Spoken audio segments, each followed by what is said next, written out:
Hello everyone, welcome to mobile bus. আজকে আমি কথা বলবো ZTEর নতুন একটি স্মার্টফোন ZTE Nubia নেও 5G স্মার্টফোনটি নিয়ে। স্মার্টফোনটিতে শুধু 5G নয়, থাকছে 8GB এবং 256GBর মতন র্যাম এবং স্টোরেজ।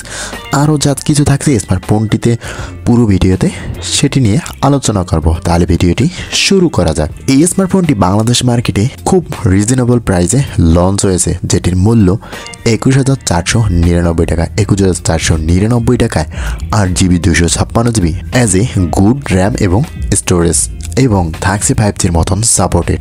তো চলুন জেনে নেওয়া যাক স্মার্টফোনটি সম্পর্কে বিস্তারিত। প্রথমে যদি এই স্মার্টফোনটির ডিজাইন এবং বিল্ড কোয়ালিটি নিয়ে কথা বলি, ফোনটি দেখতে একেবারেই চমৎকার একটি ডিজাইন। দেখলে মনে হবে একটি গেমিং একটি ফোন। ব্যাক প্যানেলটা দেখতেই গেমিং একটি ভাইব দেয় এবং ব্যাক প্যানেলের কালার ডিজাইনটাও অসাধারণ। যদিও ফোনটির ক্যামেরা বাম্পটা আদার্স ফোনগুলোর মতনই সাজানো হয়েছে, বাট ব্যাক প্যানেলের ডিজাইনটাই অসাধারণ। এই স্মার্টফোনটি ওয়েট থাকছে 192 গ্রাম এবং থিকনেস 8 মিলিমিটার। ফোনটি বেশ মোটা সোটা না, মোটামুটি চলার মতন বেশ স্লিম এবং লাইট ওয়েট থাকবে দুইটি কালারে, প্যান্ট্রম ব্ল্যাক এবং ওয়াইড ড্রাম গেট ইয়েলো কালারে। এরপরে স্মার্টফোনটি ডিসপ্লে সেকশনে ফোনটিতে অফার করা হয়েছে 6.6 ইঞ্চির একটি IPS LCD water drop noise display, যেখানে অফার করা হয়েছে 1080x2408 পিক্সেল রেজলিউশনের ডিসপ্লে। থাকছে 400 ppi ডেন্সিটি 20:9 অ্যাসপেক্ট রেশিও এবং 120 হার্টজের রিফ্রেশ রেট অফার করা হয়েছে, এবং থাকছে 85.5% স্ক্রিন টু বডি রেশিও।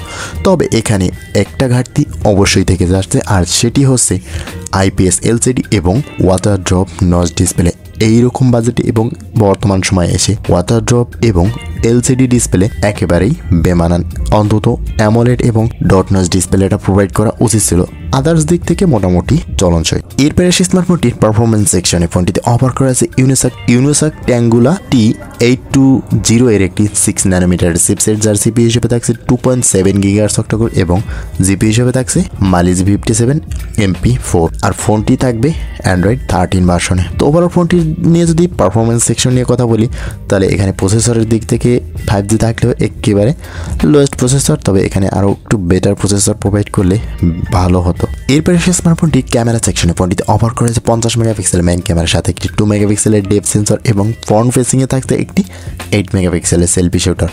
উভয় ক্যামেরা দিয়ে 1080p 30fps রেজলিউশনে ভিডিও রেকর্ড করা যাবে। ক্যামেরা সেকশনটা মোটামুটি চলনসই, অ্যাভারেজে মোটামুটি টুকিটাকি ভিডিও করা যাবে, এবং শক্ত হাতে ভিডিও করলে মোটামুটি চালিয়ে নেওয়ার মতন, এবং ছবির ক্ষেত্রে সোশ্যাল মিডিয়া আপলোড করার মতন টুকিটাকি ছবি মোটামুটি পাওয়া যাবে। এরপরে স্মার্টফোনটি পাওয়ার সেকশনে ফোনটিতে অফার করা হয়েছে 4500 mAh এর ব্যাটারি এবং 22.5 ওয়াটের ফাস্ট চার্জার। তবে এখানে 4500 mAhটা মানায় না, অবশ্যই 5000 mAhটা প্রোভাইড করা উচিত ছিল, এবং চার্জিং ওয়াটটা 33 ওয়াট হলে বেটার হতো। আর ফোনটির সিকিউরিটি হিসেবে থাকবে side mounted fingerprint sensor, Bluetooth, wifi, NFC সুবিধাটা তো থাকছেই। তবে এই বাজেটে এই স্মার্টফোনটি সম্পর্কে আমার কাছে বেশ কিছু জায়গায় ঘাটতি মনে হয়েছে। যদিও 8GB 256GBর মতন স্টোরেজ এবং 5Gর মতন কানেক্টিভিটি থাকছে, বাট এখানে ডিসপ্লে সেকশনে বেশ কিছু ঘাটতি থাকছে। পারফরমেন্স সেকশনেও মোটামুটি বেশ কিছুটা ঘাটতি থেকে যাচ্ছে।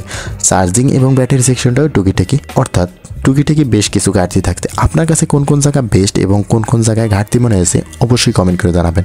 আজকের ভিডিওটি এই পর্যন্তই, কথা হবে নেক্সট কোনো ভিডিওতে। ততক্ষণ পর্যন্ত ভালো থাকবেন, সুস্থ থাকবেন, আল্লাহ হাফেজ।